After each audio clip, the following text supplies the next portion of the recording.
দীর্ঘ ১০ মাস পরে কিন্তু বাবার বাড়িতে গিয়েছি আর নতুন অতিথি নিয়ে মানে আমার ছেলের প্রথমবার তার নানুর বাড়িতে যাওয়া। আমি তো অনেক অনেক এক্সাইটেড ছিলাম। এদিকে ছেলে মেয়েগুলোকে রেডি করে দিয়েছিলাম আর ব্যাগটায় গুছিয়ে একবারে গাড়ির জন্য ওয়েট করছিলাম আমরা। তো এই ভিডিওটি ছিল প্রায় ১ সপ্তাহ আগের, মানে ঈদের ৩-৪ দিন আগের ভিডিও। এতদিন পরে হচ্ছে এই ভিডিওটা শেয়ার করছি কারণ এতদিন গ্রামে ছিলাম আর এত বেশি ব্যস্ত ছিলাম, নেটওয়ার্কও প্রবলেম ছিল, পেজে অত বেশি সময়ও দিতে পারি নাই, তাই আর ভিডিওগুলো শেয়ার করাও হয়নি।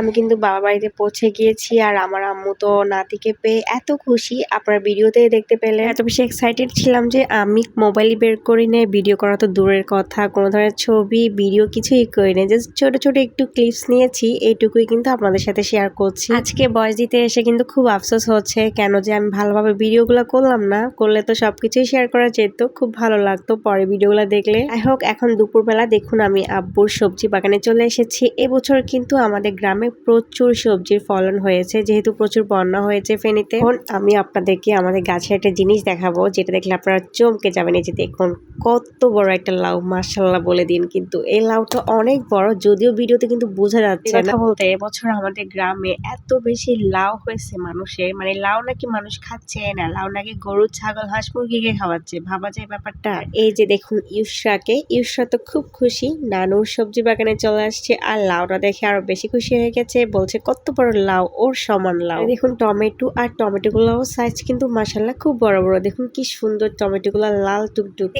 তাকিয়ে দেখি যে অনেকগুলো টমেটো গাছের নিচে পড়ে আছে, অনেকগুলো পচে গিয়েছে, আবার কিছু ভালো ছিল। আমি কিছু টমেটো কুড়িয়ে নিয়েছি। আমার তো এইভাবে গাছ থেকে ফলমূল শাকসবজি তুলতে খুব ভালো লাগে, আপনাদের কেমন লাগে অবশ্যই কিন্তু জানাবেন। এটা হচ্ছে আমাদের বিখ্যাত লেবু গাছ। আমি তো মনে করছি এবছর লেবু গাছটাকে আর প্রাণে বাঁচানো যাবে না, কারণ যে পরিমাণ বন্যা হয়েছে এটা একবারে শেষ হয়ে যাওয়ার কথা। আলহামদুলিল্লাহ লেবু গাছটা এখনো ভালো আছে, মানে এখনো জীবিত আছে আর লেবু ধরছে অনেক। এই গাছে কিন্তু মাশাআল্লাহ অনেক লেবু ধরে আর লেবুগুলো কিন্তু বেশ বড় বড় হয়। এদিকে ইউসরা কিছু আম আর টমেটো কুড়িয়ে আমাকে দেখাচ্ছে, বলে দেখো মা তোমার জন্য আম নিয়েছি আর টমেটো নিয়েছি।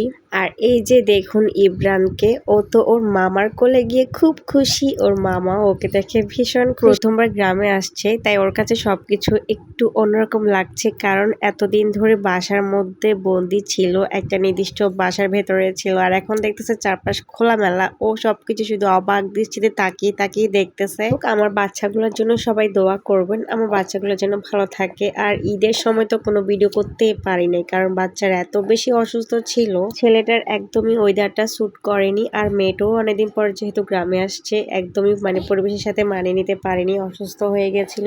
এদিকে বিকালবেলা আমি নিজ হাতে আমার বাবা মায়ের জন্য ইফতার রেডি করতেছিলাম। বিয়ের আগে আমি সবসময় ইফতার বানাতাম, বাসায় ইফতার বানাতে আমার এত ভালো লাগে, তো ইফতার বানাতে বানাতে আমার সেই আগের দিনগুলোর কথা মনে পড়ে গেল। পরের দিন সকাল 11টার দিকে আবার রেডি হয়ে গিয়েছিলাম, কারণ শ্বশুর বাড়িতে চলে যাব ঈদ করার জন্য। যাই হোক, আমরা গাড়ির জন্য ওয়েট করতেছিলাম। সেই ভিডিওটি ছিল এ পর্যন্তই। কেমন লেগেছে কিন্তু অবশ্যই কমেন্টস করবেন। সবাই ভালো থাকবেন, সুস্থ থাকবেন।